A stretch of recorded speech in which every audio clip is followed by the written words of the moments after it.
Sorry, it is 4 p.m. in Cairo. Afternoon.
Hello, good morning, everyone.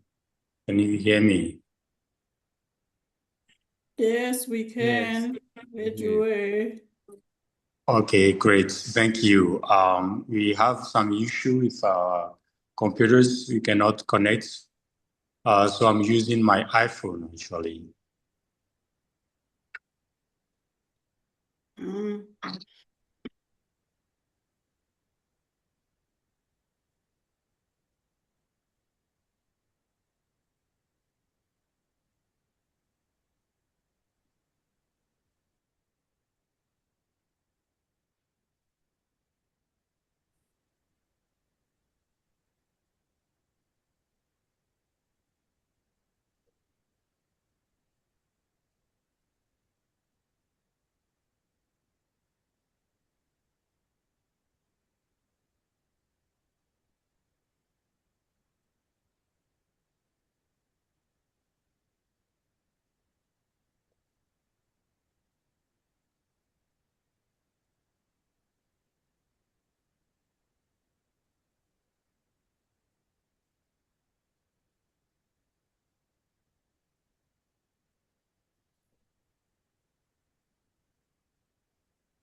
Bonjour à tous et bienvenue à ce webinaire qui s'inscrit dans le cadre de la Semaine mondiale de l'évaluation. Le webinaire qui est organisé ici a pour titre « Mettre en place des systèmes nationaux d'évaluation adaptatifs, meilleures pratiques et perspectives ». Alors, pour pouvoir guider nos échanges au cours de cette discussion, il y a quelques règles qu'on a voulu partager par rapport à la participation. La première chose, c'est que tout le monde puisse garder son micro coupé lorsqu'il n'est pas en train d'intervenir. La deuxième chose, au niveau de l'application Zoom, il y a ce bouton du globe qui nous permet de choisir les langues. Donc, il y a l'option français et anglais. Pour poser une question, la première chose à faire, c'est de lever la main en utilisant le bouton adapté au niveau de l'application Zoom. La rubrique questions et réponses est disponible. Donc, à ce niveau, vous pouvez poser les questions et les panélistes se donneront le plaisir de vous répondre. Donc, en termes d'éléments primordiaux pour suivre en bonne synergie, en bonne ambiance cet webinaire. Voici les éléments qu'on a voulu partager avec vous. Alors, je disais tantôt que ce webinaire a pour titre mettre en place des systèmes nationaux d'évaluation adaptative, meilleures pratiques et perspectives.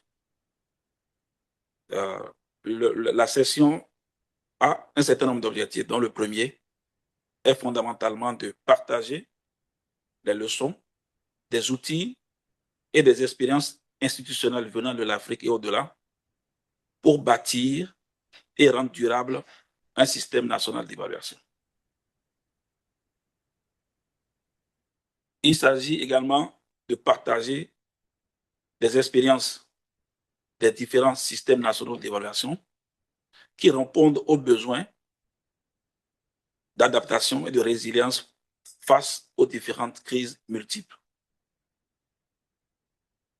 Il faudra également, au cours de cette session, partager des cas concrets, des solutions et des contraintes communes, fondamentalement la question du défi d'utilisation de l'évaluation, les cycles politiques, les contraintes de financement et de capacité, d'intégrité et de dépendance. Un autre point qui va également enrichir nos conversations, c'est que ce creuset soit un ferment pour renforcer les réseaux, fondamentalement les gouvernements, les associations d'évaluation, les partenaires au développement, les parlementaires, la société civile, le secteur privé, ainsi que le monde académique. Enfin, il s'agira d'encourager la documentation et l'apprentissage continu pour une dissémination des bonnes pratiques. Donc, ainsi présenté, voici les objectifs de cette session. Mais qui sont ceux et qui vont animer? Avant cela, il me plaît de vous faire parcourir l'agenda global. Nous sommes en train de présenter actuellement la session de présentation et d'introduction. Après cela, on aura une introduction, une présentation qui introduit ce que c'est qu'un système national d'évaluation et les éléments clés de ce système. À la suite de cette présentation liminaire, il y aura une table ronde où, que ce soit partenaires, pays, vont partager leurs expériences, les congrès, et également les process qui sont suivis pour mettre en place les systèmes ainsi que les gaps existants. Également, on va retenir les leçons apprises pour bâtir les éléments clés d'un système d'évaluation. Une session de questions-réponses va suivre et également, il y aura une synthèse pour pouvoir faire ressortir les points clés. Le webinaire est prévu pour durer 1h30, mais on a prévu 30 minutes supplémentaires pour que ceux qui sont en ligne, qui veulent encore davantage de discussions, on puisse laisser la session ouverte pour que, avec les panélistes, des échanges puissent poursuivre. J'évoquais tantôt les personnes, les ressources qui sont associées à cet événement. Je vais introduire le docteur Jan Gottman, qui est le président de l'Académie internationale d'évaluation et ancien directeur de l'évaluation au niveau de l'Afrique du Sud. Il jouera le rôle de modérateur de cette session. Donc, je vais laisser la parole à Jan pour présenter les panélistes et pour les introduire. Jan, we have the floor. Hello, everybody. Very good to be with you here and looking forward to an interesting session. One of the key organizers has been Doha Abdelhamid, who's a senior advisor in the National Institute of Governance and Sustainable Development in Egypt, and very passionate about taking evaluation forward in her country. We then have Tokozile Moleiwa, who took over from me as head of evaluation in the Department of Planning, Monitoring and Evaluation in South Africa. We have, next person. We have Alfaxad Omwenga, who's from National Treasury in Kenya. We have Jeff Vargas Gonzalez, head of the National Evaluation Agenda in the National Planning Department in Colombia. It's great to have this spanning different continents. We have Jane Musumba, who's a division manager in IDEV, which is the evaluation section of the African Development Bank. We have Tina Nzo, who is the program manager from Twende Mbele, which is a partnership of African governments promoting monitoring, evaluation, and learning. We have Edouard Dimitri Agbojan, who's the head of CLEAR Francophone Africa. And Anka Dumitrescu, who's a lead evaluation specialist from 3IE and leads on the WASI program, which we'll hear a bit more about during the session today.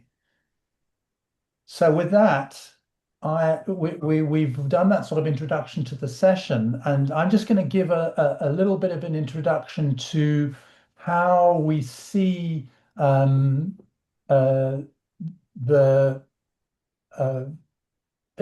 what we mean by NESs, and also what are some of the key features that we need to consider when we are when we're trying to explore these national evaluation systems. Excuse me a second, let's get the presentation up. It's not in, okay. Yeah, let me just get it in. There we go. Right. So when we talk about system, what do we mean? And one of the things obviously is a set of things working together as part of a mechanism, a complex whole. Or it can be a set of principles or procedures according to which something is done. And we're looking to systems so that evaluation is not just an ad hoc practice, but something that is embedded, where there's consistency, where the processes are depersonalized, and inevitably in it as well, we're looking to try and improve the effectiveness and efficiency, etc. And a system exists when evaluations are no longer commissioned and conducted ad hoc, but through more permanent arrangements which aim to guarantee the supply of evaluative information, and at the same time that evaluations are actually used. Obviously, they are context specific and they're associated with a particular political and administrative system. And we're going to start off after my presentation to just try and understand some of the context that we're dealing with. And it's entwined with the values, the practices, the cultures, and the institutions. And evaluations systems, there's an ability to provide evidence, the supply side, the capacity within the system for individuals and institutions to demand and use information, the demand side. And then there's also a key role of intermediaries like monitoring and evaluation units who broker the demand and the supply of evidence and sometimes work in a co-creation way as what the term is often used of knowledge brokers. And then there are other elements of the system, for example, the universities which are providing postgraduate training, the evaluators themselves. There might be advocacy organizations like the voluntary organizations for professional evaluation or other CSOs, etc. So what we're seeing is that in a system, it's not ad hoc, it's structured and systematically, hopefully, bringing evidence into decision making. And it's critically important to think not just about the systems, the supply side, but the demand side. So in terms of types of evaluation system, we can see formalized or informal systems. We can see centralized or decentralized systems where you have, sometimes you have a central institution like Tokozilia will talk about a little bit about the Department of Planning, Monitoring or Evaluation. In other cases, it may be more fragmented. There may be sectoral evaluation systems, which may sit within a broader system, or they may exist without the broader system. There may be project evaluation systems. There may be organizational evaluation systems, e.g. the African Development Bank's own system. And as I mentioned, there's systems around the supply side and there's systems around the demand and use side. One of the elements that's really critical is a lot of the work around evaluation systems sometimes is to promote systems which were relevant for the past, but not necessarily relevant for the future. Systems wax and wane. For example, in Mexico, I had one of the trailblazer systems, but the key institution which led this was Coneval, which closed. It can be trying to just get slight, small improvements, incremental improvements, or it can be going for the system change, which is needed in addressing the polycrisis, which is actually the challenge that we're facing. And it can go from, talking about how do we do things, we said we would do this, are we doing it right? But it can go to, are we doing the right thing? Not just are we doing what we said we would do? And are our paradigms right, which is what's called triple loop learning, from what worked in the past to what will work in the future, from a focus on individual programs to look at systems that are driving inequity, etc., and from standalone retrospective evaluations to a variety of evaluative tools. And there's also the issue about agencies supporting national systems, not undermining them. And so we're moving into a period of increasing instability. What's happening in Iran, what's happening in Israel, the heat waves in India, this is not, we're going to get more and more of this, and our evaluation systems have to help with this. So we need to be thinking about systems and how evaluation can contribute to not the paradigms which are causing the destruction, the systems that we have now, to ecology-based systems which are helping us to survive and possibly to thrive. Whereas what's happening with climate change, etc., is taking us towards disaster, actually. We need to find ways that evaluation is contributing to taking us towards life. What are the structures? What are the processes? And some of the key features of an effective NES include the policies, the organization, the institutional structures, the culture, the methodologies, how evaluations are selected and prioritized, which methodologies, the capacity, how stakeholders participate, and which stakeholders participate and when, and how we ensure quality and use of evaluation and the evaluation system. So that's just a bit of a framework to say this is what the system that we're actually dealing with, and just you'll get this presentation, I'm sure, and there's some papers which can give you some further inputs into that work. So now we move into the roundtable session. And what we're going to do is just ask some of the participants to very briefly just give a little bit about the context that they're working with. So when they're talking later, we've got some understanding of the context they're working with. So I want to, first of all, say, what is the current situation of the national evaluation system in your country? And I'm going to start off with South Africa. Toko, over to you. Greetings to participants in the room. So the South African National Evaluation System is one of the most mature systems in Africa and also globally, established in 2011 through the National Evaluation Policy Framework. We have built relatively comprehensive institutional architecture for evaluation, centrally led by the Department of Planning, Monitoring and Evaluation in the presidency.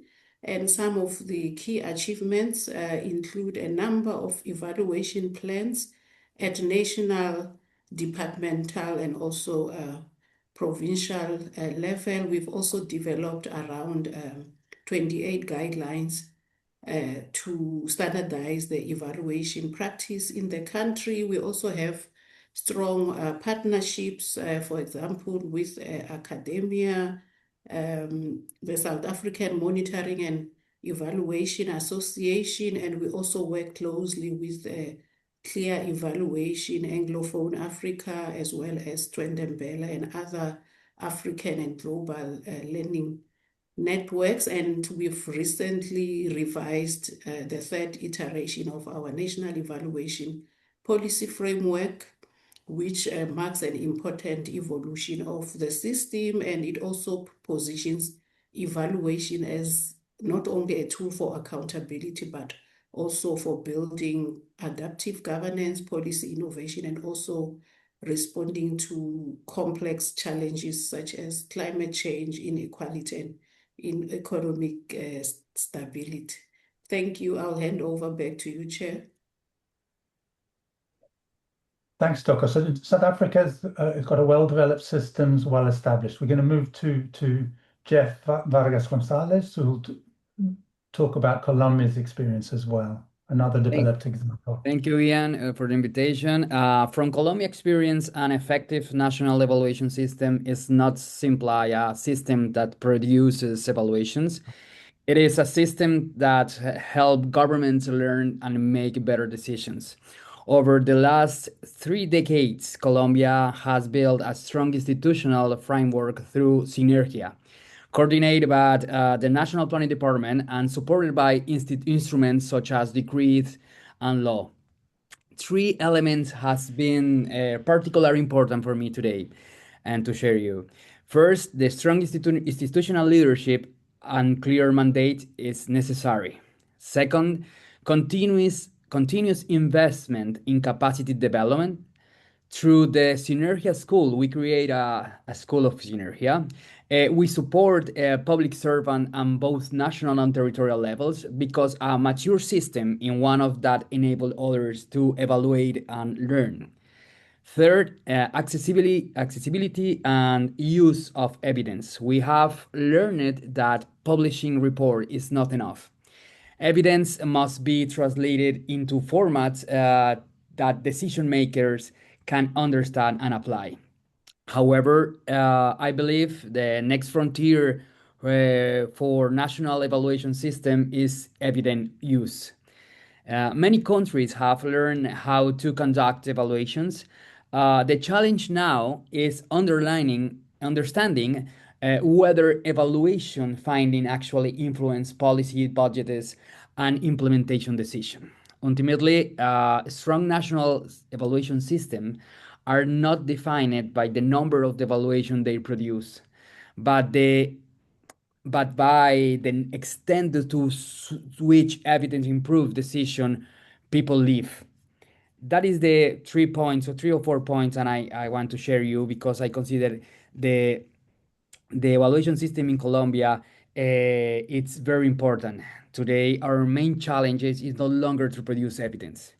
We need to continue working strengthening the evaluation system. Thank you. Thanks, Jeff. And now we're going to move to countries which have less developed systems. So Doha, over to you, Egypt.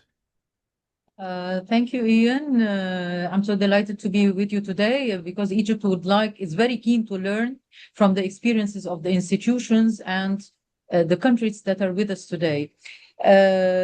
Egypt is certainly at an emerging stage towards a full M&E system or national evaluation system, and it went through 2 phases.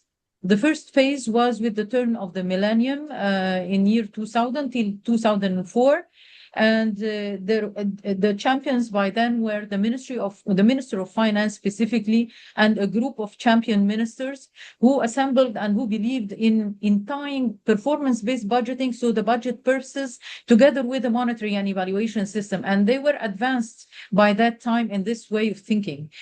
We started with the 9 ministries and 13 pilots. And capacity building started, they were thinking in their minds by then that we should start with building the culture and building the capacities. And then after then, we would institutionalize. At the night of the institutionalization procedure that was issued, the decree, there was some political changes, the cabinet changed. So the program was frozen by then. We had partners with the World Bank and the UNDP.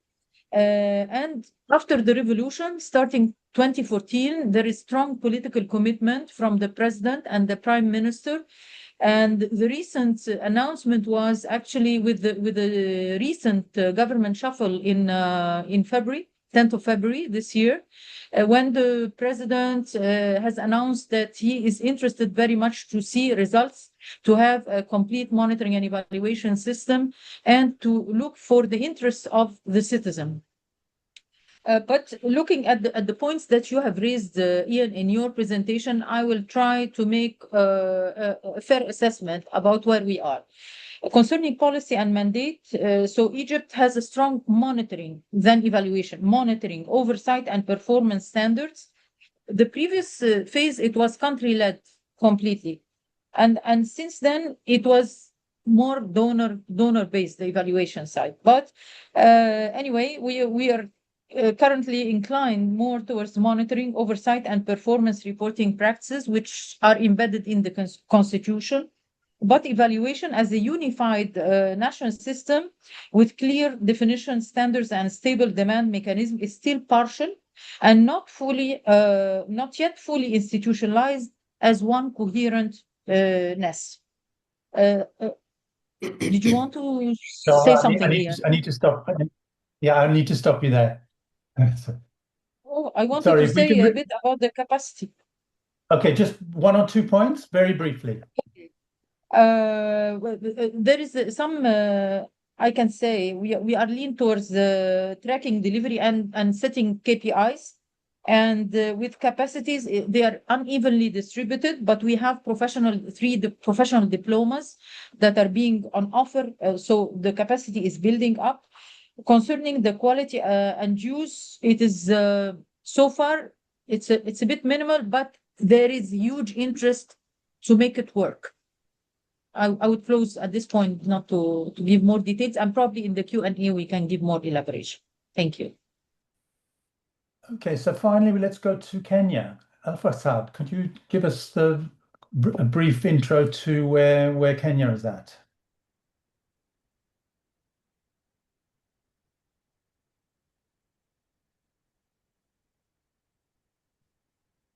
Al-Fassad?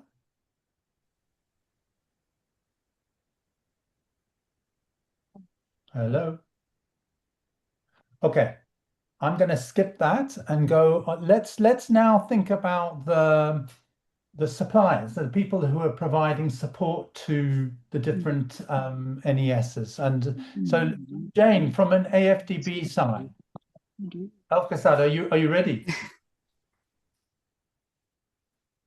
Sorry, do you want to just give us a very brief introduction to where Kenya is at on its national evaluation system journey?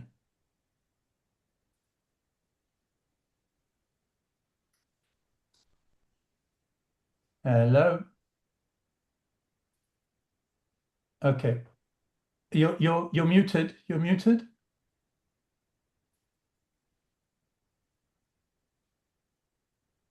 Okay, let's move on. We don't have a lot of time. So Jane, could you just give us a bit of a background to what support the AfDB has been providing and where? Hello. Okay. Hello. Hello, Al-Fassad. Are you able to Yes, speak? I'm Al-Fassad from Kenya.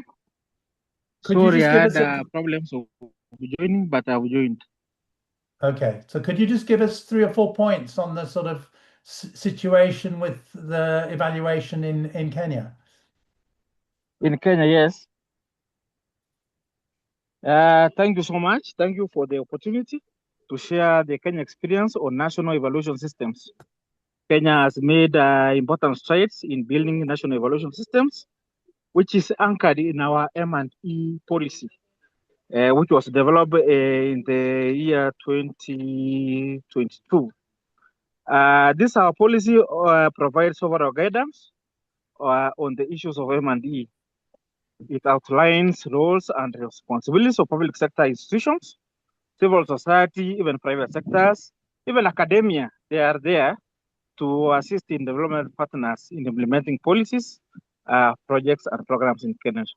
Additionally, Kenya has what we know as evaluation guidelines, which provides guidelines framework on how public sector are assessed. Also, we have an integrated national M&E system, as well as the county integrated monitoring and evaluation systems. But it has not been functioning well because it has no limited real-time data. It has inadequate integration with other government systems. Also, it doesn't have key M&E components, including performance analysis, evaluation, research, and also dissemination to the public. Because of this, the Kenya government, under the leadership of His Excellency President William Samoei Ruto, our Cabinet Secretary John Mbadi, and our peers, Dr. Makoga, we are currently upgrading the NIMS, National Integrated Monitoring Systems, and CMS to be a comprehensive end-to-end planning, monitoring, and evaluation and reporting platform covering, which will cover with development planning module. It will have M&D module for tracing progress and programs planning. Also, it will assist in reporting and having an intelligence module entry, among others. So for this one, Kenya is making progress, and we hope with your assistance as partners, we are going to have a very good, comprehensive, and systematic evaluation system in Kenya. Thank you so much.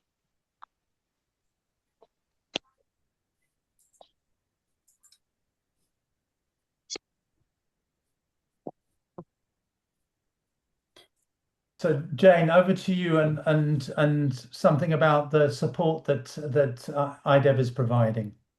Okay, thank you, Ian. I hope you can hear me well. And greetings to all the participants. So from the side of the Independent Development Evaluation function of the African Development Bank, one important experience was the strengthening of national evaluation systems, or SNES project. So through this initiative, IDEV supported Ethiopia and Tanzania for 4 years. This was from 2014 to 2018, with funding from the government of Finland. So the support was deliberately country-owned and demand-driven. So we did not go in with a ready-made model, and this is important to state. So we worked with national institutions to understand their systems, identify gaps, and agree on practical ways to strengthen the use of evaluation in policy making and resource allocation. So in Ethiopia, the work followed a structured path. IDEV supported diagnostic assessments of the national M&E system, so both at federal and regional levels. These assessments helped inform the development of Ethiopia's national M&E policy and strategy, which was approved by the Council of Ministers in 2017. But the support also included advisory inputs, individual capacity development, advocacy to the role of evaluation in public sector decision-making. In Tanzania, on the other hand, the entry point was different. So the country chose to build on the big results now approach, which was inspired by the Malaysia model. So this approach was led at the time by the President's Delivery Bureau, and the support focused on extending results-oriented M&E practice and strengthening capacity. However, the implementation was affected by the political and administrative transitions in the country. So even this included expanding of the President's Delivery Bureau, which had been the original focal point. So today, IDEV no longer provides direct bilateral support to individual countries. Our approach has evolved towards partnerships, particularly with Twende Mbele, so in which IDEV serves as a technical partner, supporting peer learning, tools, knowledge exchange, and country-to-country collaboration. Thank you.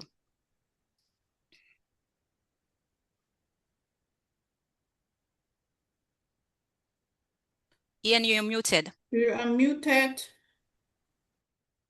Tina, give us a brief introduction to what the support Twende Mbele is providing. All right, thank you very much, Ian. I'd like to greet everybody who's on the platform. As you know, Twende Mbele is a peer learning network for African governments. Previously, there used to be 6, but now we are 10 in the peer learning network who have been recently joined by 4 additional countries.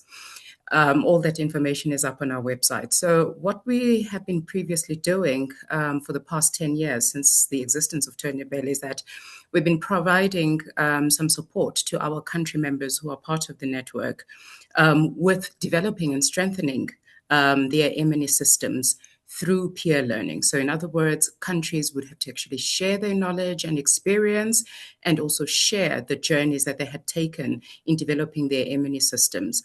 But more importantly, what Twende Mbele has done is that through that process, we were able to provide extensive support when it comes to ensuring that in the development of the national evaluation systems, there is a policy development process that takes place. So, for example, the development of the national evaluation policy frameworks, we have given that kind of support. South Africa has just recently reviewed its national evaluation policy framework that has been adopted by Cabinet last year, of which it has some very important elements that our group within our network would like to learn from that process. But more importantly, because you need a national evaluation system that is embedded within processes of doing evaluations. That's why Twende Mbele has come into play when it comes to supporting the development of guidelines. We do develop our own guidelines that we share with our peer countries, but we also support those countries in developing their own evaluation guidelines, whether it's methodologies or criterions. That has been quite extensive work that we have done over the years. But most important, when it comes to capacity building, we work very closely with technical partners such as Claire AA, when it comes to delivering capacity building workshops. That work used to be done quite a lot in the past, especially when it comes to the way in which we are trying to systematize the linkage between planning, budgeting, performance management that is based on evaluation outcomes in order to strengthen those processes. But lastly, because I don't want to be too long, we also introduced SDGs as well, because our countries have adopted SDGs, the Agenda 2063, and the way in which SDGs ought to be monitored is very critical because it forms part of the way in which evidence is being produced to report on the progress that has been made. But of course, there are a little bit of gaps when it comes to that because evaluations have not yet been embedded in SDGs. So that's the kind of work that we have been doing, including obviously providing these learning support in terms of attending conferences and other peer learning platforms and activities. And beyond that, we know that some of our countries have adopted their national evaluation weeks. So we also provide that peer-to-peer exchange where we do facilitate other countries to attend our member countries' national evaluation weeks so that they can learn, but also make a contribution in those national evaluation weeks. So yeah, let me just stop there for now. Thanks. Thanks. And lastly on this round, Anke, but just on 3IE. Thank you, Ian. So 3IE, we support key supports that we provide have been long-term and consistent partnerships when we engage with those working in national evaluation systems to meet them where they are in their evidence needs. We have a wide global network of experts across various sectors, regions, languages, and contexts, allowing us to work with a wide variety of actors. We focus on rigorous evidence, and we generate and synthesize rigorous evidence on what works. And we try to make high-quality data accessible and, most importantly, responsive and actionable for decision makers. We have a number of public goods, such as evidence gap maps, development evidence portal. We also have a help desk for rapid evidence reviews and multiple tools and resources to assist governments in conducting their own evaluations and building up their own capacity. All of these are free and easily available on our website for anyone, so I invite you to go ahead and visit. But primarily, we work closely with governments and development partners to understand their needs, make sense of the information and data that exists out there, and work together to evaluate their own priority policies so the decisions are backed by data and not assumptions. Thank you. Thanks. So we've had a bit of the context. So we've got the context of the different countries, some countries with monitoring and evaluation, but mainly monitoring. South Africa and Colombia, who've got quite strong evaluation systems in their own right. So I want to go to those two countries to ask to say a bit more. So Toko, just saying something about the process that you went through, and also, you know, any gaps you experienced along the way. Thank you. So the South African NES was built in phases. The first one is building the foundation, and the period covered there is 2007 to 2011. Phase 2 was around institutionalization and covered 2011 to 2019, and modernization and transformation from 2025 onwards. And I will elaborate. On the first phase, the key milestones there were the development of the government-wide monitoring and evaluation framework in 2007, followed by the creation of the Department of Planning, Monitoring and Evaluation in 2010, and also some official visits to countries like Canada, UK, Mexico, Colombia, and also the US, with support from partners locally and also internationally. And the purpose of these visits were to learn from other countries that had established evaluation systems. And South Africa also then recognized that monitoring alone was insufficient. And the result of this phase was the adoption of the first National Evaluation Policy Framework in 2011. And maybe the key message to the participant is that we started by creating an enabling policy and also institutional environment for evaluation. Phase 2 on institutionalization was the establishment of national, provincial, and also departmental evaluation plan, and also some quality assurance systems such as evaluation steering committees, and also the quality assurance system itself, as well as the building of compilation of guidelines and also standards, also together with capacity building programs, such as a number of evaluation courses that were developed with the support from CLEAR AA, and also recently, I think around 2018, handed over to the National School of Government to implement. So the outcome of this phase is that evaluation was embedded within government planning and also performance system. The last phase on modernization and transformation, as you heard, we recently revised the National Evaluation Policy Framework, and it was approved by Cabinet on the 25th of February 2026. So in that NEPF, we are introducing a transformative equity lens and also climate and ecosystems health lens for evaluation, as well as system thinking, foresight methods, and also using evidence maps and evidence synthesis for rapid to inform decision making. So I think the key message from this phase is that we are moving from a traditional evaluation system to a future-oriented and also adaptive evaluation system. Too quickly on the key gaps, I think one of them is an institutional gap, in that the NEPF is not a mandatory legislation and often results in weak accountability for implementation of recommendations. However, we're also working on the white paper on planning, monitoring, and evaluation to address this challenge. There are issues of capacity because we see strong expertise in evaluation at national level, but uneven at provincial and also departmental level.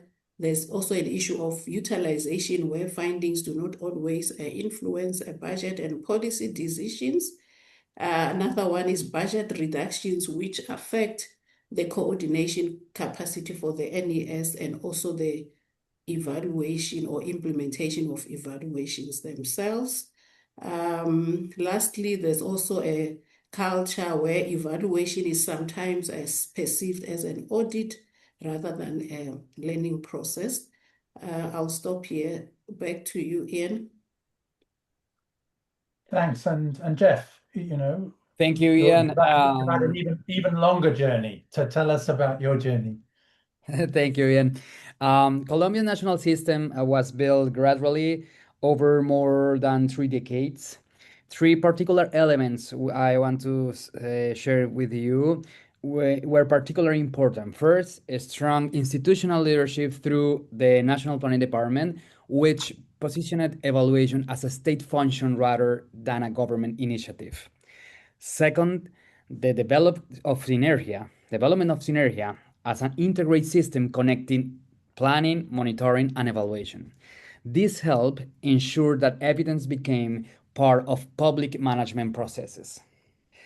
Third, a strong legal and policy framework, including decrees and COMPAS, in our case, COMPAS is a law, Decrees 1082 of 2015 and COMPAS 1483 of 2022, which reinforce the role of evaluation and evidence in improving public expenditure and government performance. Also, at the same time, Colombia has invested in capacity development through initiatives such as the Synergia School, supporting both national and subnational government. Despite this progress, I want to share you 3 important challenges remain. First, the first is evidence use. Producing evaluation is not enough. We need to ensure that finding influence decisions. The second is strengthening capacities at the territorial level. And the third, it's helping evaluation system become more adaptive to challenges such as climate change, migration, and technological transformation. That's it. For me, the future challenge is not conducting more evaluation, but is the ensuring that evidence is actually used to improve policy and people's lives. Thank you, Ian. Good. So I'm now gonna try and draw out some of the lessons and get you to sort of highlight what have been some of the lessons for you in taking this work forward. So Jane, in politically sensitive contexts, how do you safeguard both independence and utility so evaluations inform decisions rather than triggering defensiveness?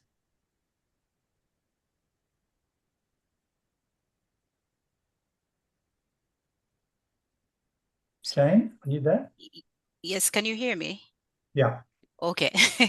So this is a very important question because independence and utility are sometimes presented as if they're in tension.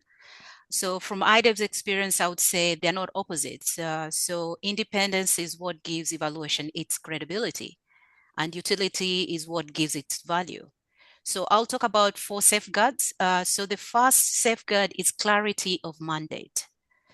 An independent evaluation function must have the space to ask difficult questions, assess evidence objectively, and report findings without interference. But I have to state here, independence does not mean isolation. Can I just repeat?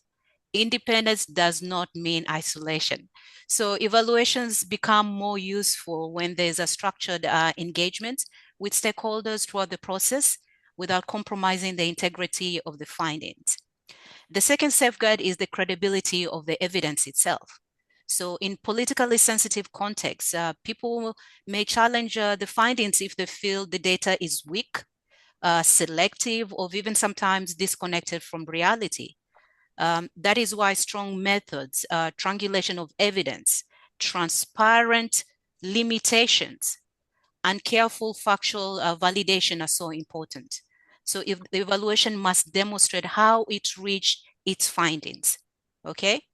The third safeguard is the way we engage and communicate. At IDEV, we try to frame evaluations as tools for learning and accountability, not as instruments for blaming. So the language here is really important.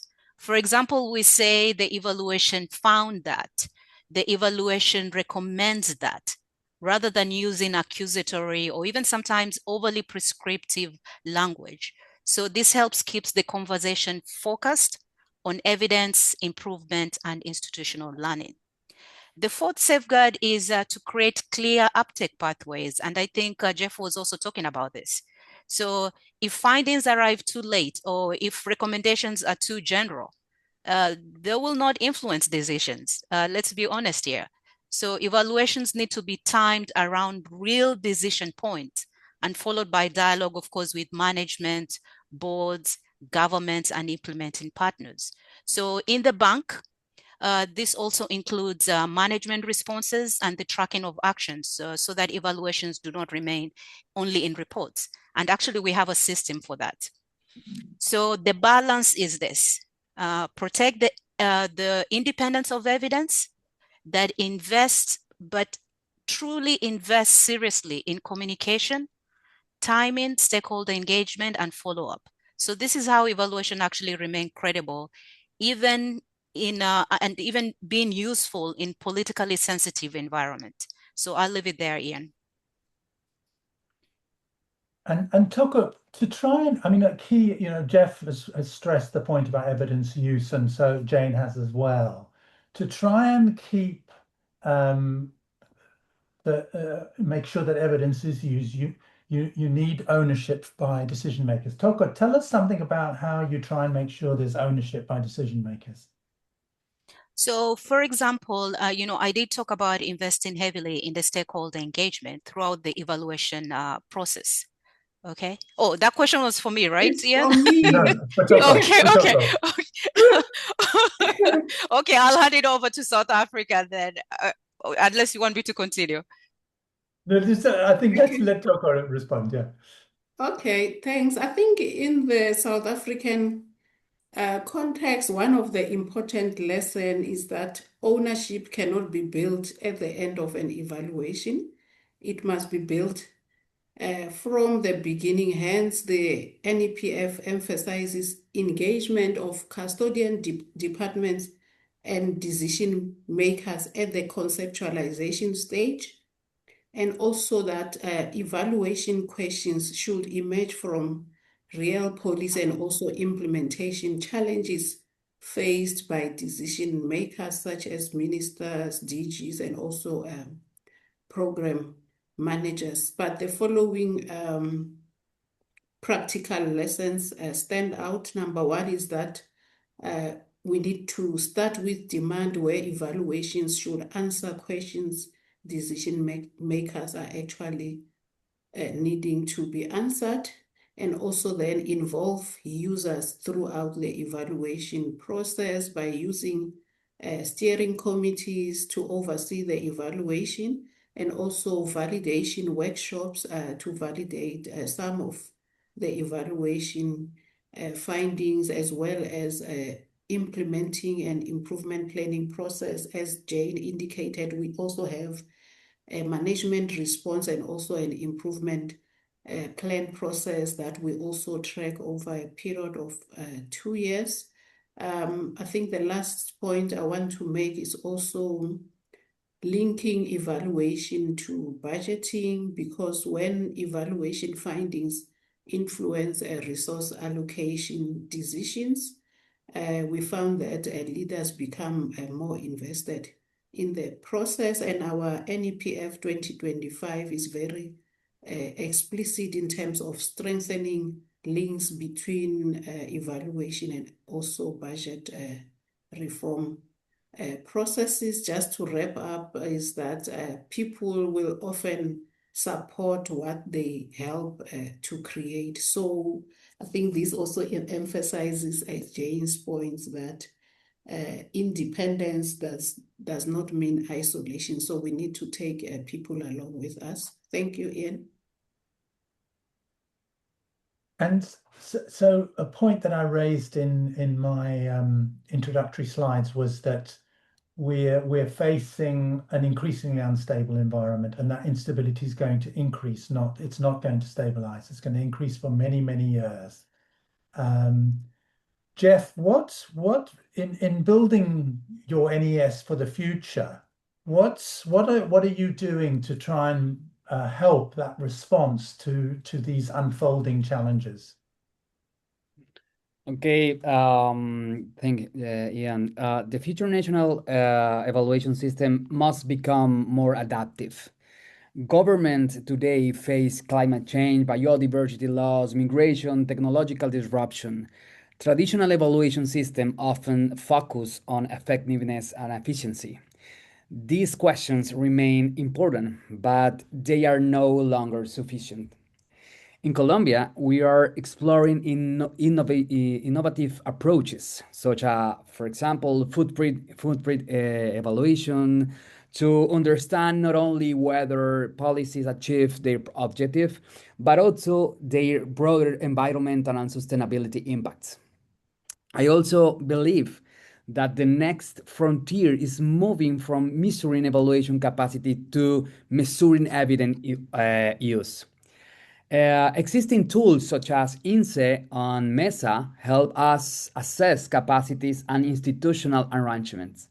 The next question is whether evidence actually influence policy, budget, and as said, my partner said, and implementation decisions. Because I consider that is very important for us, for Colombia's National Planning Department. It's about transforming evaluation of action, because evidence only creates public value when it informs decision and contribute to better policies and by not better outcomes for citizens. An evaluation, and finally, an evaluation that is not understood cannot be used. An evidence only creates value when it informs decision.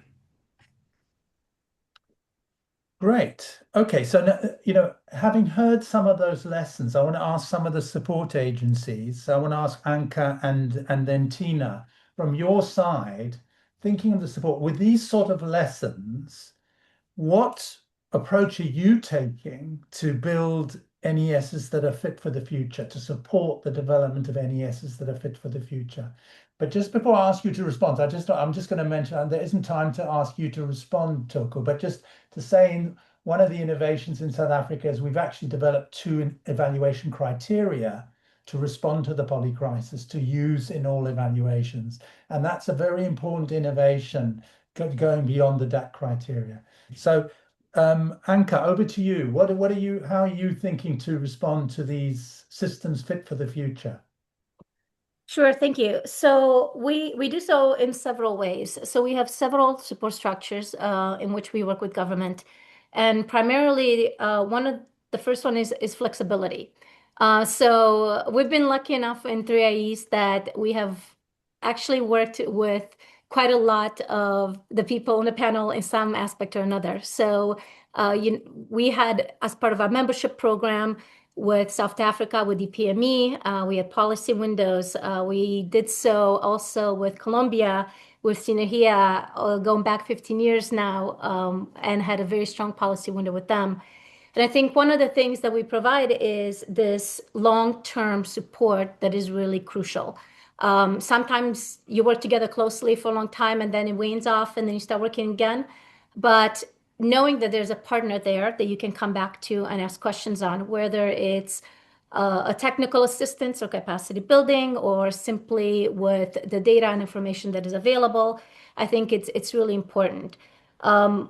We focus on rigorous evidence, but we meet partners where they are. And so we're not trying to impose something from our end. We want to work on the policies and information that is crucial for the national evaluation systems themselves. So we always work closely with the partners, and we pick in the policy windows that we do, or other capacity building things that are relevant and are going to have some kind of impact for them. One of the programs that I wanted to mention is our West Africa Capacity Building and Impact Evaluation Program that was created 8 years now with support from governments to help build stronger national evaluation systems in West Africa. And this came through a request that was actually with Twende Mbele and the government of Benin to create, to fill this very much needed gap in the Francophone countries and help assist their national evaluation systems as well. And so currently we work very closely with the West African Development Bank, La BOAD, and the West Africa Economic and Monetary Union, as well as the member countries in West Africa to on whatever needs they have.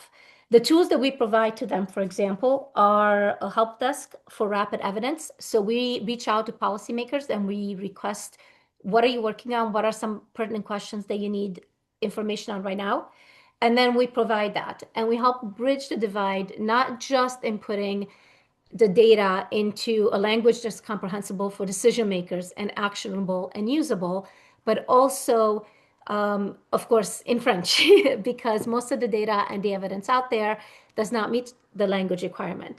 And so we are expanding currently to make sure that we have rapid actionable evidence, not only pertinent, but also across multiple languages. So we are expanding in Arabic, in Spanish, in French. We're also updating the systems, so our evidence gap maps become living gap maps that get that stay up to date.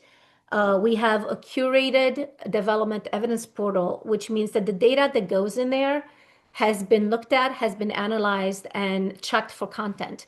So you know that when you go there, you're getting information that can be relied upon. With these systems, we're also implementing all the new fancy things, right? Like artificial intelligence, chatbots, and other tools that can easily be used. And one of the things that we're working on now is integrating those into national evaluation systems, trying to think about how can we create a knowledge management system that integrates these tools directly so policymakers can very quickly and easily put in the question and get something that's relevant to them from a source that you can trust, not just a random Google or random ChatGPT. And so these are things that are in progress, and they're working to try to meet the new needs of much faster evidence, multiple languages, and really something that's tailored to what the policymakers need. And I just wanted to, my last point, bring on what you had talked about in terms of what is needed for Fit for Future. And I think one of the things is that measurement brings credibility, but we have to be able to communicate it in a way that is responsive to multiple stakeholders. So civil society, funders, government policymakers. So it's not just about having the technical know-how, but also in how we portray it and how we communicate it to make sure that it's actually used. Thank you. So Tina, lastly, Tina, just trying again, just picking up not just what you're planning to do, but what are you planning to do to help make sure systems are relevant for the future? Thank you very much, Ian. As you did say, Ian, we are living in a poly crisis where there's a lot of, governance instability and predictability, and also these environmental disasters that are also affecting our African country members. And for us, it's a way in which we are now starting to think about how we can push them to move beyond the traditional forms of approaching evaluations. One of the contentions that we also have to grapple with and try to find a balance with is that our country members are at different stages in terms of their maturity of evaluation systems. So South Africa and Uganda, they are at maturity level, but we've got members who are within a progressive level, such as Tanzania, Kenya, Malawi, but there are also those who are still at infant stage, like Cote d'Ivoire, who has just recently joined us, where they're still trying to get, a degree to be pronounced within the legislation in terms of adopting evaluations. So it's the peer learning that we are trying to drive. countries such as South Africa that have approached us to say that there is a certain perspective that they would like to bring out in the national evaluation policy framework, particularly on climate change and the development of the criterion. That is the kind of thinking that we would like to take to our country members to say that, listen, this is what South Africa has done.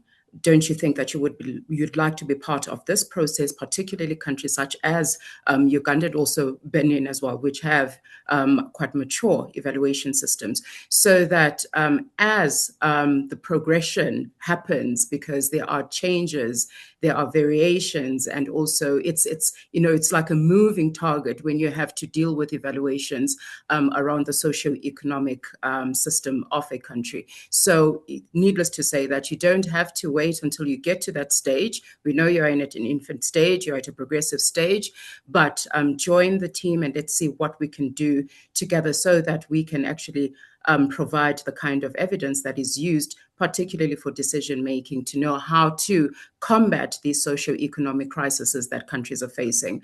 But more importantly, Ian, we have picked up that our countries are very much interested in technology-driven type of data systems.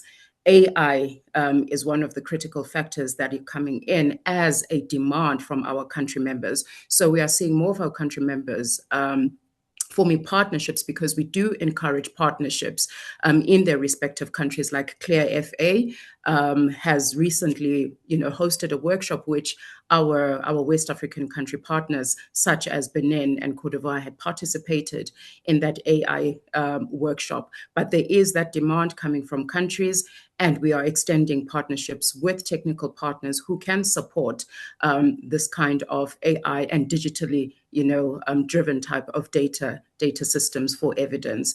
So these are some of the things that we are thinking of, but at the same time, it's the demand that's coming from our countries. It's the promotion that we also do behind the scenes as Twende Mbele to get countries to move ahead with the kind of evaluations that they should be thinking of in the future.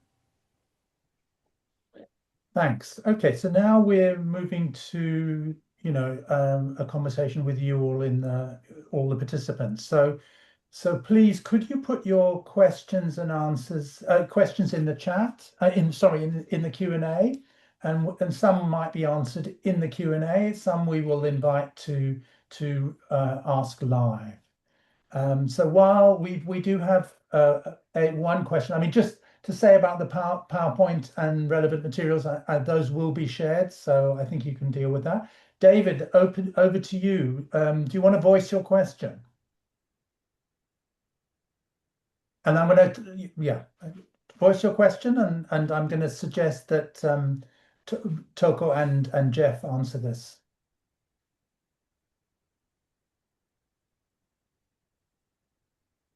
David, are you there? Oh, okay. So he's not sure he can get the mic working. So the question is, what incentives exist within your national systems for the use of evaluative evidence? And can you give any examples of this? Thanks. So Jeff, you first. What are the incentives? It's a very important question, incentives. Yes. In Colombia, thank you for the question, David. In Colombia, the most important incentive is that evaluation are linked to government priorities through the National Evaluation Agenda. We also engage stakeholders throughout the evaluation process and invest heavily in communication finding in accessible formats. More recently, we have started focusing on a new question, not only whether evaluations are produced, but whether they are actually used. For us, the future of national evaluation system lies in strengthening evidence use, institutional learning, and decision-making. And also, we do not see evaluation system as system conduct all evaluation. Rather, we see as a system we enable others to the guide of the other evaluation, learn and evidence. Through the School of Synergia, technical evidence and partnership with initiatives such as DEVAL and EvalConnect, we are helping build evaluation capacities across the different levels of the government and create a new view to evaluate better. Okay, Toko?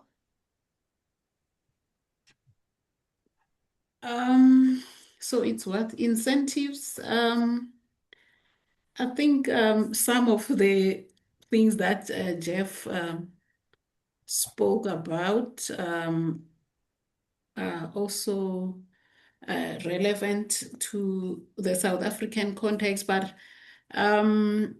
in terms of incentives on the South African side, I think in the past was more around the maybe co-funding mechanism that DPME had to support departments in undertaking evaluations, and also the fact that those evaluations were also then escalated to government clusters as well as to cabinet, or presented to cabinet for support in terms of implementing recommendations. And I think another incentive is around people being able to see the practical use of evaluation findings and how they were used to improve programs, or even to revise some of the policies. And I know in the past we also used to encourage, or maybe through the South African Monitoring and Evaluation Association conferences, where those government officials that undertook evaluations and also implemented the findings, or even developed improvement plan, will then be recognized to incentivize others that are not undertaking evaluations. But some of those things are not being done currently. And I think one of the things that we have also done in the revised NEPF is to indicate that the minister will also then develop an accountability mechanisms, which will include both incentives and sanctions for not using evaluation findings. Yeah, let me stop there, Ian, but I think there's room for improvement in that area. Thank you. So Edouard, the work that you've been doing in Francophone Africa, what have you picked up about evidence use and how you've been trying to encourage that, or you've seen governments trying to encourage that and providing incentives for evidence use? Thank you. I will respond in French. Je pense pour faciliter l'utilisation de l'évaluation, il faut qu'on arrive, comme ça a été mentionné, à nous assurer que l'évaluation rencontre le temps de la décision. Et pour ça, la question du financement de l'évaluation et de tout ce processus-là est un élément très important. Donc, nous essayons de travailler sur la mise en place de dispositifs de financement nationaux endogènes de l'évaluation. Donc, il y a l'expérience de la Côte d'Ivoire avec la perspective de mettre en place un fonds national d'évaluation, et puis la nouvelle loi, par exemple, du Bénin, qui prévoit le financement de l'évaluation. Et au Bénin, on a vu une augmentation significative du budget alloué au financement de l'évaluation, qui va être multiplié par 4 d'ici 2028. Donc ça, c'est un élément très important pour faciliter l'utilisation de l'évaluation. L'autre élément très important, en notre sens, c'est le rôle des parlementaires. Parce que pour utiliser l'évaluation, il faut que le parlementaire, aujourd'hui, grâce au budget programme, puisse jouer son rôle. Et donc, nous menons un certain nombre d'actions pour renforcer les capacités des parlementaires, mettre à leur disposition des outils qui leur permettent justement d'utiliser les données probantes dans le processus budgétaire, dans la mise en place des lois, mais aussi dans le contrôle de l'action gouvernementale. Et ça, c'est quelque chose que nous faisons avec le réseau des parlementaires africains en collaboration avec la Banque africaine de développement. Et le dernier élément sur lequel j'aimerais mettre l'accent, c'est ce qui a été mentionné tout à l'heure sur la collaboration. Donc, s'assurer qu'il y ait des plateformes de collaboration entre les différents acteurs qui produisent les évidences, qui facilitent leurs utilisations, comme les courtiers de connaissances, mais aussi qui peuvent faire du plaidoyer. Et donc, en Côte d'Ivoire, on est en train de travailler sur la mise en place d'une communauté de pratiques qui met ensemble tous ces acteurs-là pour partager des informations et s'assurer que chacun joue son rôle pour non seulement la production des évidences, mais l'utilisation de ces évidences-là. Merci beaucoup. Je vais m'arrêter là pour ne pas être trop long.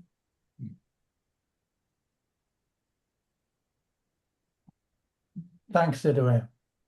So we have a question from NG Fauzi. Could you elaborate more how we can measure evidence, maybe with examples? Thanks. And I'm wondering, Jane, whether from the AfDB side, is that something that you can respond on how you're measuring evidence use? I'm presuming NG Fauzi, do you mean evidence use? You can voice if you want to clarify that. How we measure evidence use. Is that what you're referring to?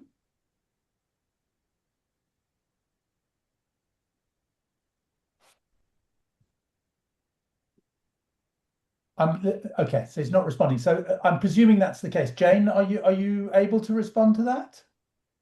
Yes, maybe I can come to the point that I mentioned that when I was talking about communicate. Oh, is somebody coming in? Go for it. Okay. As I was talking about the communications and dissemination of our evaluation findings earlier, I did talk about that we do have a system in terms of actually not just putting our evidence in reports, but ensuring that actually the evidence is being used in decision making. So we do have a system which is called the Management Action Report System, whereby, you know, all the recommendations that are coming from the evaluations go into that system, and we're able to monitor in terms of the use or the uptake of that. But the other point that I wanted to underline is, when you undertake an evaluation, especially with the experience of IDEV at African Development Bank, is it's structured in a way that the evaluation findings are going to feed into some decision points, whether it's the country strategy program evaluation, or if it's a policy of the bank that is coming to an end, or a strategy that is coming to an end, a program that is coming to an end, the evaluation findings are going to feed into that. Here is where I was talking also the issues around utility, the uptake of those findings so it's not an issue that, the findings will be put in a vacuum, but actually they'll be feeding into something in informing the decision-making processes within the bank. Thank you. Okay, so then we have the question from Tim, and just to say, Tim, it's great you're here. Tim is head of the M&E system in Uganda, and Uganda is also one of the countries which has a well-established evaluation system. Tim, do you want to voice your question?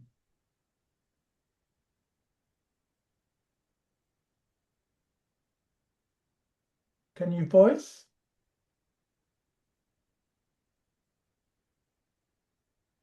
No? Are we having a problem with voicing? Okay, so Tim's question is, what are some of the successful strategies and practices being used to integrate AI in national evaluation systems? I'm going to push that slightly wider and say in M&E systems, and ask Doha to respond initially, and then maybe Jeff or Toko, one of you could, maybe Jeff, you could pick it up afterwards. Oh, okay. Doha. Sure, Ian. Thank you so much. The use of AI in government operations is expanding over the past couple of years, actually, and we use them in analyzing data, huge data sets, databases, and so on, and generating reports. We use them as well in communication like generating evaluative infographics, and as well in supporting, for example, quantifying the unquantified. Like, for example, if there is a focus group discussion or something, and there are plenty of interactions and so on, the analysis and the reporting that is generated, we can use the AI. And as well in the systems, the expert systems that we have, and some dashboards that we use inside of the government, AI is used. The use is expanding, but I assume there is a challenge as well with the creation of awareness on the ethical use of AI, which is an issue that we are talking about in the evaluation world, not specifically in Egypt, but in Africa and in all over the world. How far can we rely on the results that are being generated from AI when it touches the lives of people? So the human element, of course, is always needed in order to make a judgment after the generation of any AI product. Thank you. Hope this helps. Al-Fassad, from the Kenyan side, are you seeing yet any use of AI in terms of your monitoring and evaluation system? Thank you so much. In Kenya, we are technologically wizard people, and we need to have an AI integrated in evaluation systems, which we want to do it. I told you earlier, we have end-to-end monitoring and evaluation system, which we are handling at the moment. So with the integrated end-to-end M&E system, which we are having to have, we shall have a component on AI, which is critical and key, so that we can track evidence-based information system there. Okay. All right. So also, the incentives which we have from Kenya, which is very critical, is that the government. Go for it. Go for it, Al-Fassad. Sorry? Continue. Do you hear me? Sorry? Okay. Yes, I was trying to say that in that we have want to have a curriculum even in our studies in our schools on how we can integrate evaluation systems so that they can pick and it can be assisted so that we have an impact evaluation criteria. And the most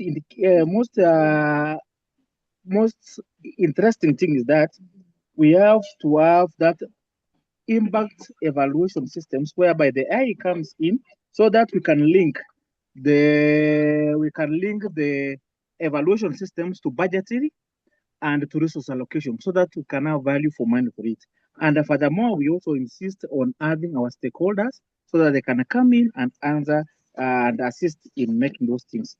And more importantly, the only challenge we have in Kenya is that M&E is lacking funding, whereby we need even to engage the parliamentarians, the executive, and the legislature to give us more funding on M&E issues. That's the only challenge we have. Thank you. So we have a question from Formal Batal. For evidence to be effectively used, what category of actors is the most relevant from your respective experience? Governments, parliamentarians, or other actors? Toko, would you like to? Did I suggest? Yeah. Toko, could you respond to that question? So it's around actors in the national evaluation system. For evidence to be effectively used, what category of actors is the most relevant from your respective experience? Governments, parliamentarians, or other actors?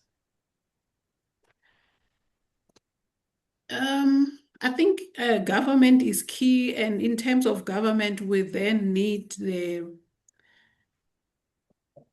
program managers themselves to be part of the evaluation process from the beginning. And also, I think I indicated that even the evaluations that we undertake should address the questions that they want to be answered. And I know most of the participants will be from government, but I think to improve use and also accountability, there's a need to also include civil society organizations in the evaluation process. And I think recently through our Decolonizing National Evaluation Systems conversations, we're also advocating for the inclusion of users of government services, not only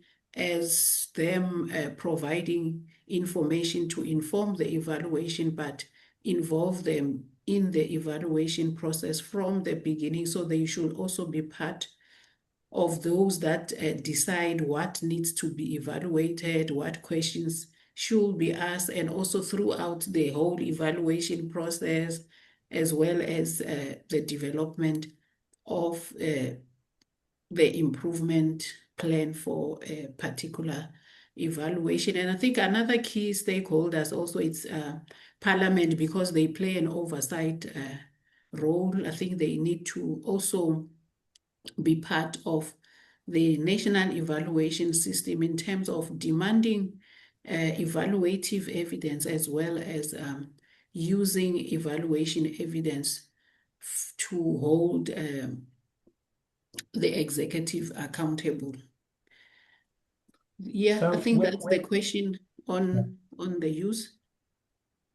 Yeah, so I think we're now moving towards wrapping up. It's 26 past the hour. We've got 4 minutes. So I just want to draw out a few key points. Howard, your question, I think we have an extra 30 minutes after we close this part. So people who want to leave can leave. And then we've got some additional time to continue with Q&A for those who would like to stay. So Howard, we'll defer your question to then, and hopefully you can stay on. So I just want to draw out a few points before we close. I think one of the things is seeing that there's some countries that are developing so-called M&E systems, but usually these are really monitoring systems. We are also seeing countries like Colombia, like South Africa, like Uganda, where we're actually seeing specific evaluation systems being developed, which is and in Jeff's case, Colombia's has been going since 1994, I believe. So it's a very long time. We're seeing that the process, it's not like you just establish everything in one go. The system gets developed over time. And so also not believing that you need to get your policy, your guidelines, your standards, your competencies already before you start going. You need to start with evaluations. So, but as Toko said, it was helpful getting the initial guidance to the way we wanted the system to work in South Africa before we started going, and we did that through the policy.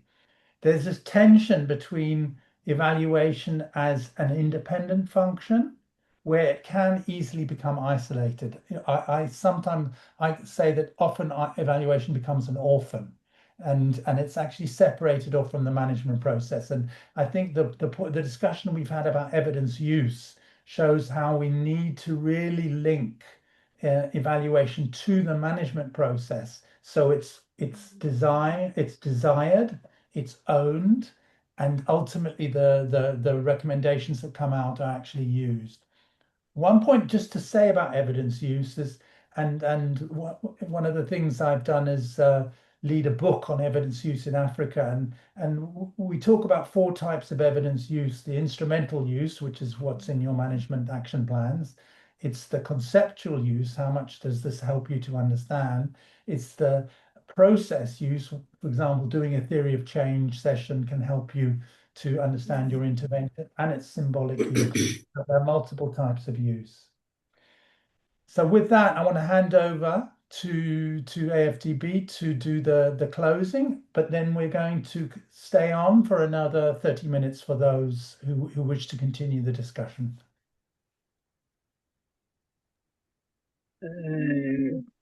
Chair, can I add something on Kenya? Experience Not at on this point, parliamentarian?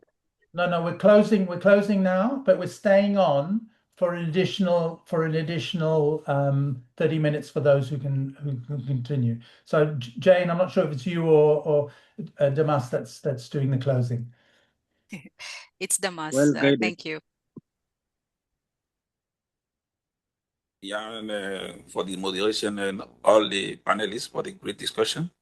So formally, this session is closed, but as Jan mentioned, we have 30 minutes so that people that want to participate in the conversation can still online, so that will continue.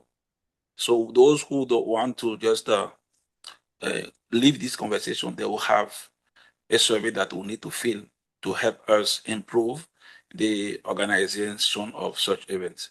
So either one, we can stay online, and the panelists are there for 30 minutes so that they will provide all the needful. I also want to take this opportunity to thank Dr. Doa for making this possible, because it comes from the demand from Egypt. All the partner Twende Mbele, the International Evaluation Academy, Clear Francophone Africa, 3IE, and the countries Kenya, South Africa, Colombia. So all of the panels that make this possible, we would like to thank you, and also thank to Jane and to IDEV management to support this initiative in developing a national evaluation system in our regional member countries. So now it's time for the extended session of 30 minutes. So people that are online, you are invited to ask your question, and the panelists are very generous to answer them. Thank you.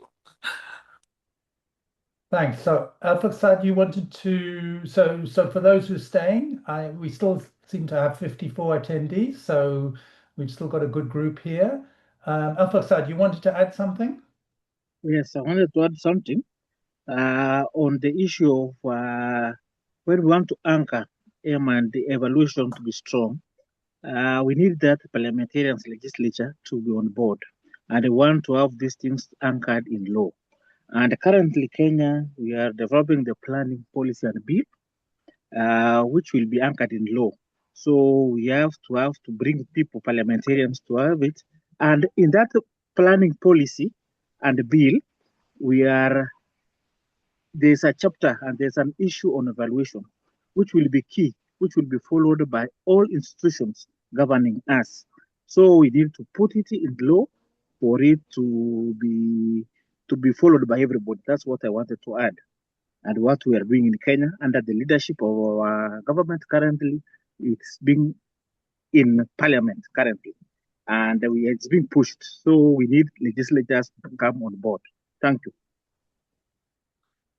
Thanks. So I want to come back now to Howard's question. Howard, are you able to voice?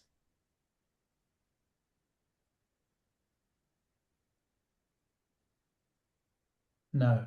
Okay, we seem to have a problem with voicing. Okay, so Howard's question, let me go back to the Howard, has the introduction of national evaluation systems improved the quality of evaluations?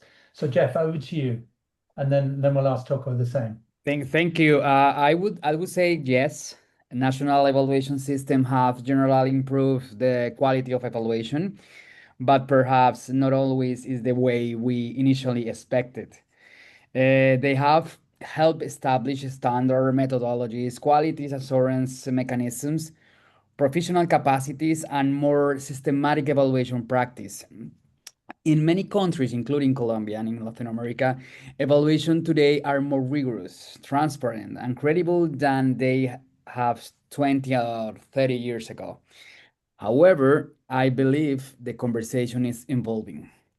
The question is no longer only whether evaluation are methodologically sound. The question is whether they are useful. An evaluation can be technically excellent and still have very little influence on decision. So while national evaluation systems have certainly contributed to improving evaluation quality, the next challenge is ensuring relevance, timeless, and use. In my view, the future measure of quality should not only be methodological rigor, but also they extend to which evaluations contribute to learning, adaptation, and better policy decision. Ultimately, this is my final point. High quality evaluation is not only one of that is well designed. It's not just about that. It's one of the make a difference and use it. Okay, Toko. I think I will align to Jeff also in the South African context. We believe that the NES has also contributed to the quality of evaluations. I think one of the things is that it contributed to is the professionalization of the M&E profession, and also building evaluators within the country through the South African monitoring and evaluation system. And we have also seen capacity building of or training of evaluators by universities to build capacity within the system. And I think also the NES has brought also the issue of standardization in how we undertake evaluations in government. I think, Ian, when you started the system, there was also the quality assessment framework that was put in place, and it was not only looking at evaluations that were done by the DPME, but all evaluations that were done in the country were subjected to the quality assessment system and also rated. So we saw there that some of the evaluations were rated low or below the required score of a 3. And I think it was because some of the studies were termed evaluations only to find that they were like research or... So I think indeed it did help to improve the quality of evaluations, because now in government, all the evaluators have got guidance on how to undertake evaluations. And lastly is the issue of also building capacity within government, because initially when we started, people will say we've got monitoring and evaluation units, only to find that most of the units were doing monitoring, not specifically evaluation. So having the national evaluation system also then encouraged government departments to also start setting up evaluation units to deal specifically with evaluation. Thank you. Doha, you'd like to add? Thanks, Ian. I think from the lessons learned from today's discussion, I think there are very important messages that I see that I would like to flag for Egypt and for MENA, because actually the support of IDEV and CLEAR and so on was mostly given to Southern Africa, the East and the West, and MENA was a bit left out. But I think this session is very helpful in many ways. One of the important things that I wish to flag is the M&E or the NES should not be put in one bucket. There has to be some kind of delineation between the coordination function of monitoring versus the coordination function of the evaluation. Otherwise, this may lead to some conflicts of interest. The second point is to look into the methodology of adopting evaluations in a non-linear manner that is fit for the future. Not the standard way of doing or the standard methodologies that we apply for in evaluations. We can still make use of realist evaluation, developmental evaluation, complexity responsive evaluation, which are new and which take into consideration the systems that were raised at the beginning. As well, we probably need data dissemination acts in our situation. This is something that I wish to flag. And in order to be transparent about the evaluations that are being developed and generated, we have in Egypt a VOPI for the professionalization. It's doing an excellent job. There were two, and now they're merged into one. And they are helping in the publication of evaluation research. And I think this needs to be supported and triggered more, and this will elicit further interest. Evaluation policy and law, this is as well is needed as well. One item that was raised in Tina's work and Toko's and the team is the MESA.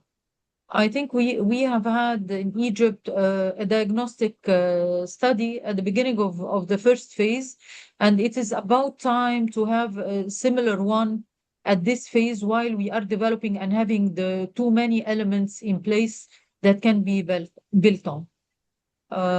Thank you, and I'm ready to take any questions as well on Egypt. Thanks. Great. So, Tim, I see you. Do you want to just, can you see if you can unmute to ask your question? I believe, I don't believe they're able to unmute. No. Okay. All right. So there's a question there for Anka and maybe Edeway. I would like to ask Anka from 3IE and colleagues from West Africa, what lessons can we learn from WASI that can help East African nations that are strengthening a regional collaboration? What are the main factors that have held us together and promoted mutual learning for the members of the group? So Anka, over to you, and then Edeway, you can add to that. Sure, thank you. So I think one of the things that we started off with is at the beginning of the program, we were able to have several exchanges where we brought different people from each country together. And we did trainings around what are we talking about with impact evaluations? What do we mean about not just M&E, but also looking at rigorous evidence, the different systems. And we allowed space for people to meet each other, to connect with each other, and to learn from each other. And I think we were also very lucky that we had some good champions at the point as well, coming from countries with stronger systems like the government of Benin.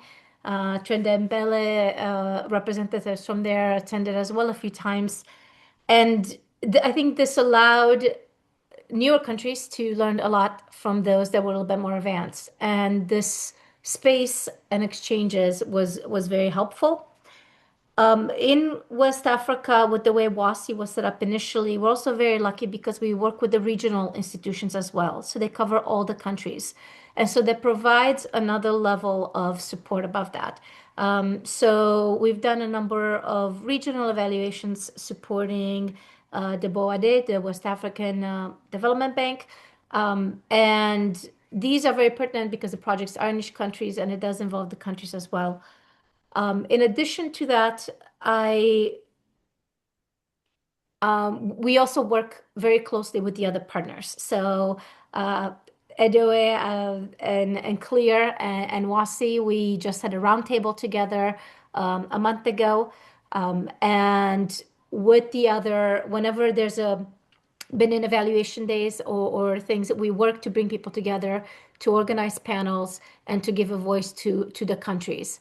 And so I think that's been really great in West Africa is that we do have a lot of spirit of collaboration. There's not as many actors involved, and so we tend to work together pretty closely. I'll leave it over to Edeway.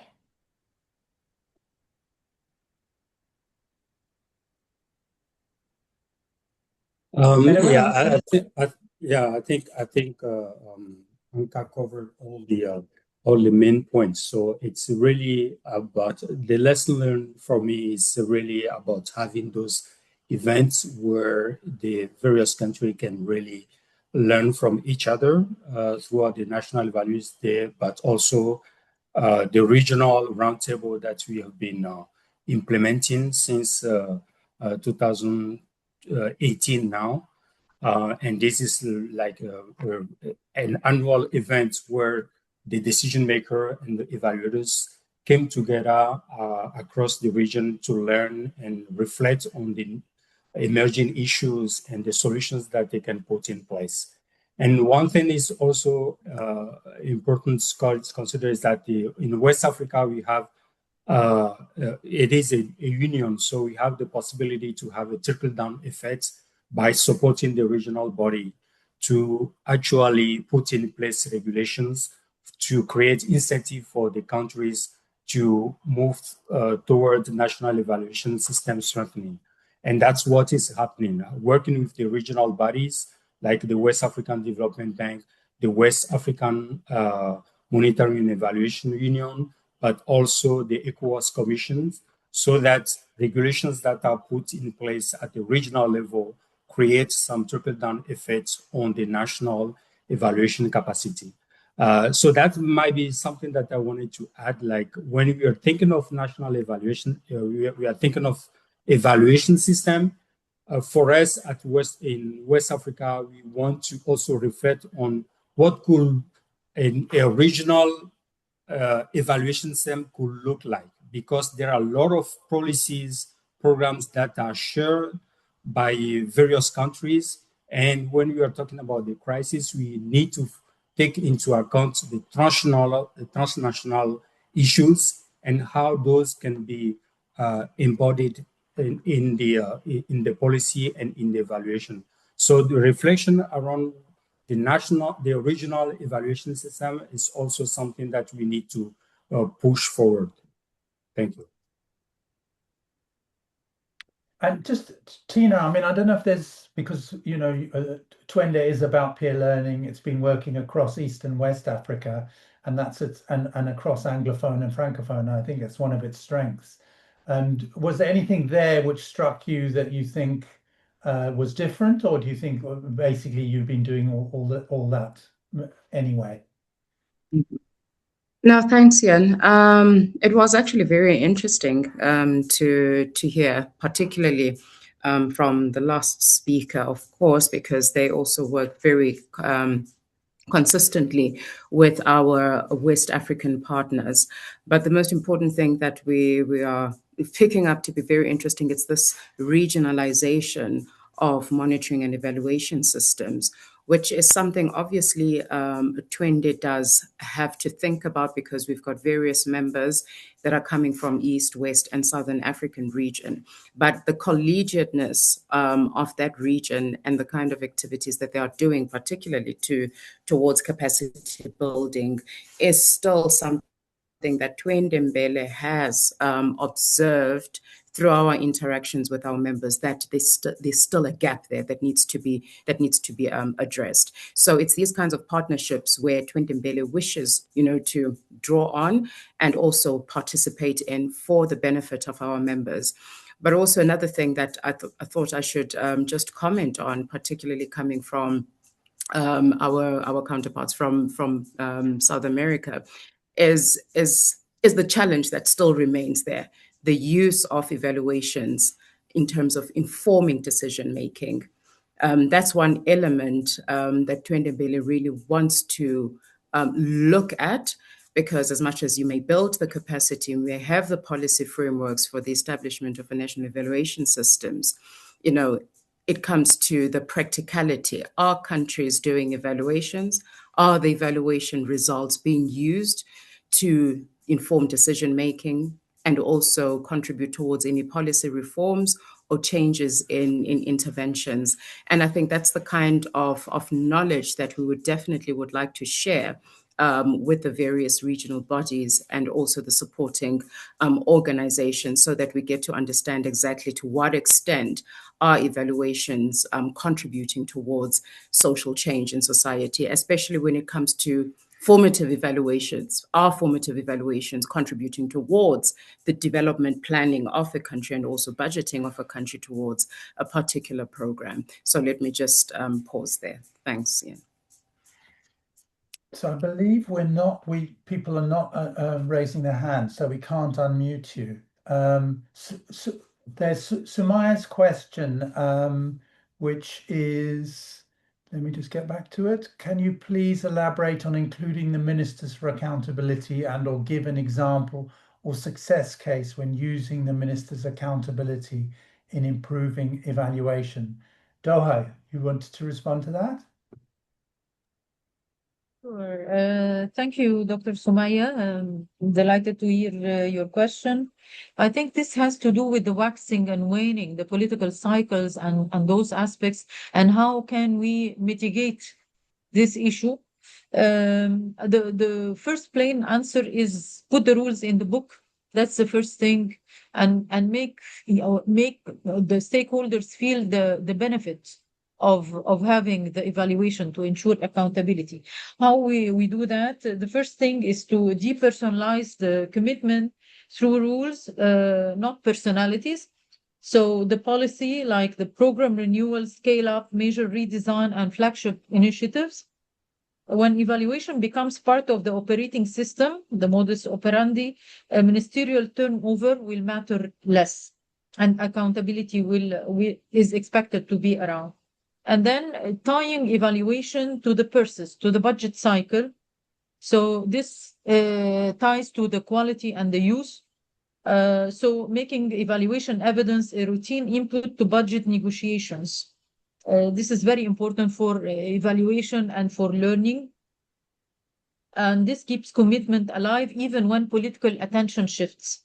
The third advice is create the political value fast, such as the rapid and decision-focused products, such as rapid evaluations and evaluative thinking and real-time learning for one or two high-priority initiatives that touch the lives of people. This will generate delivery and it should take into attention mitigating risk. And then participation. Participation will ensure accountability as well. The VOPs that we have in our countries should play an important role together with the parliaments and the private sector, which again builds demand beyond the executive per se. And then the final point that I wish to respond to your question is to make the NES poly-crisis ready, which goes back to the comment that I made earlier about the type of methodologies that we use, the non-linear evaluations, systems that respond to the agility and to the vulnerable situation, so leading to resilience rather than fragility. Thank you. Right. So I think Al-Faksad, would you like to respond to Dina very briefly, and then I'm going to ask the panelists to give a very, very brief takeaway that they have from this session. Okay, So I can answer. Go for it. Thank you, moderator. When we can move from traditional evaluation system from our end is when I talked about anchoring these things in law. If we anchor it in law, it will be followed critically. So the main thing is that, like we are saying in Kenya, we are having the planning, policy, and bill. If it's anchored in law, people will follow it. But if we do evaluation like that, nobody will be having a traditional way of thinking. So my position is that we should anchor all these things in law. Secondly, we should have a lot of training and capacity building to policy makers, decision makers, evaluators in government and in the private sector. And we should also try to incorporate all other stakeholders in that building, and we shall move forward. Thank you. Great. Okay. Great. So I'm going to ask people now to just give a very, very brief closing remark, and just their main, if you like, your main takeaway. We've only got 5 minutes. Doha, what was your takeaway? It's actually a message sent from Egypt. So Egypt looks forward to learning from every country and entity and keep on networking and exchange and to contribute what we are developing in return for a better, transformative, peaceful, and equitable world. This is Thank you. my Very short message that I would like to send to everyone around and to thank everyone for all the knowledge that has been shared. Anka. Thank you very much. Thank you, everybody, for this wonderful discussion. It is great to be here and see so much focused on the strength of the national evaluation system. And for 3IE, we're very happy to continue to accompany and support national evaluation systems through capacity building and other public goods. We hope to continue working with many of you as we are moving in the Fit for Future, as you mentioned, Ian. And we look forward to continue to move forward together and promote the use of evaluation. Thank you. Jane, over to you. Okay, maybe just 4 quick takeaways. So first, we have to start with country ownership. And national evaluation systems, they cannot be imported. That we agree. Second, I would say build the system, not just the skills. Training is important, but it must be linked to clear mandate, coordination mechanism, data system, financing, and so forth. Third, I would say protect the credibility while promoting the use. We extensively talked about the utility of the evaluation findings. And last, I would say make the system adaptive. I think we didn't talk much about this, just given the context that we are having even this conversation. So the national evaluation system, they must be able to respond to shocks, political transitions, and imagine risks. So that requires the peer learning, the continuous feedback, and I would say last but not least, practical tools that actually help to move evidence to ensuring that actually it does inform decision when it matters most. So I'll leave it there and thank you so much for this opportunity. Jeff? A recent reflection shared by Jane strongly resonated with Colombia's experience. Learning does not happen because we produce another report or organize another event. Learning happens when evidence becomes part of honest conversation, institutional reflection, and collective problem solving. For this reason, Colombia is increasingly focused on strengthening of use of evidence, dissemination, and learning. Through Synergia, we seek not only to produce evaluation, but also to create a condition for government to learn from evidence. Evaluation systems do not only need more evidence, they need evidence to move, that move. I truly an honor to be here, this panel with such distinguished colleagues. Thank you, Ian, for your invitation. Thank you once again for invitation. I look forward on our conversation. Toko.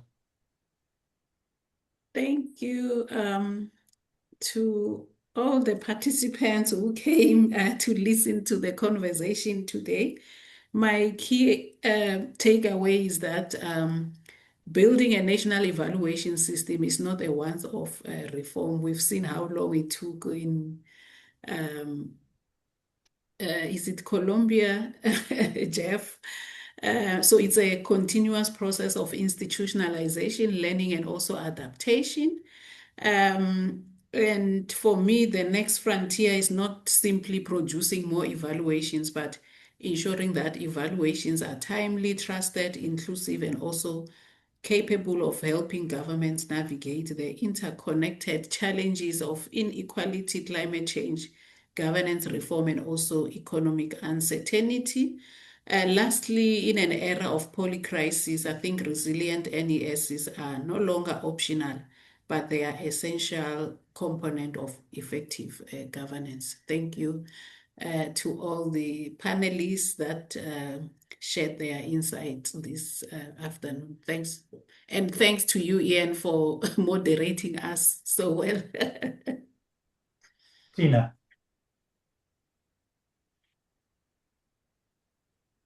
Thank you very much, Ian, and thanks to the panelists. It has been a great afternoon engaging with everybody.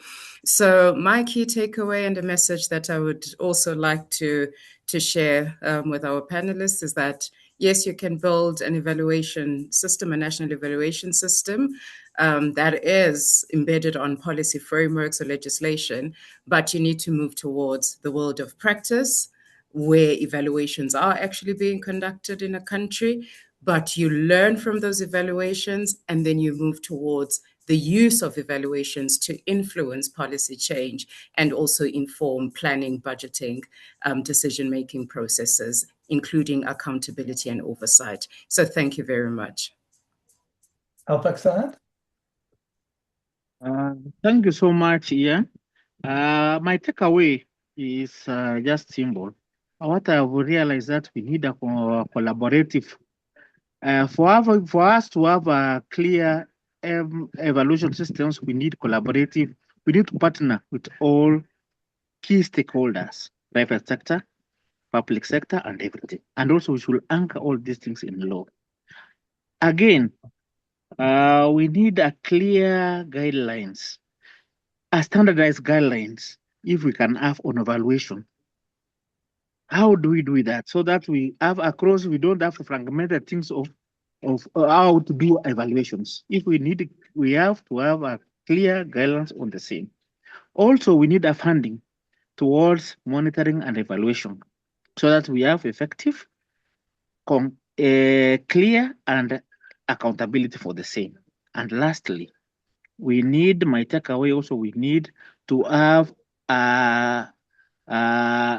capacity building to our policymakers, to our stakeholders, and those who do evaluation systems. And lastly, we need also to have a clear moving forward what we need to do. And lastly, I want to thank you for inviting me and being part of this team. It has been well. And to our partners, Twende Mbele, they have been guiding Kenyans, they have been assisting us, and we have the University of Wits in South Africa. They trained us and our staff on the same. Thank you so much, and we want to partner more. Anyway, last but not least. Thank you, Ian. I think my takeaway is on the use. It is something that we've learned and that has been also emphasized during this conversation. We already have a lot of evidence there. We need to reflect on how we can promote the use of evidence. And for that, I think as a member of the GEI network, I would like to encourage everyone to take this opportunity to reflect on how AI can actually help improve the use of evaluations. And I think there are a lot of events that will be implemented this week, which can actually help us reflect on that and define our own strategy in using AI properly. The other thing is the work that we have to do with the parliamentarian. I think we don't put enough emphasis on them. We have to work with them. And we are planning a webinar with AfDB on Wednesday to present the guide on the use of evidence by the parliamentarians, a guide that is being developed by the African Network of Parliamentarians. And I would like to invite everyone to attend that webinar. And I would like to thank you all distinguished panelists for your generosity, your contribution. And thank you, Ian, for a very great facilitation. Thank you all for your participation. Thanks to all the panelists. Thanks to the participants. I'll just hand over to Damas to do the final closing. Jan, thank you, all the panelists. But I will request you to put on your camera so that we have the opportunity to get the picture of all the great panelists that are in this event. So if you could do that, just waiting for Mr. Alpha Saad. So that Marie-José takes. Mine is being told the host has refused to put me on. My camera. I don't know why. You can all start the host has disabled me. The host has disabled me. Maybe it is due to the backgrounds. That's why they are doing that. So there are some kind of regulation here to make. They want you to be in a great situation when they are taking your photo. That's why maybe they do that. I'm sorry for that. Also, Marie-Jose, can you take the?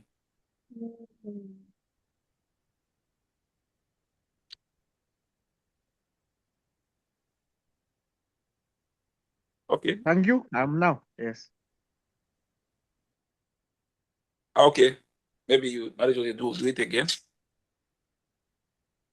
Thank you, everyone. Thank you, everyone. Thank you. Bye. I appreciate it. Bye-bye. Bye bye. Thank you. Bye-bye. Thank you so much. Thank you. Thank you, everyone. Bye-bye. Thank you. Thanks, Ian, Yeah. Damas, Jane, and everyone. Yeah, thank you so much, Doher. Thanks, Ian. See you soon. Bye. Bye bye.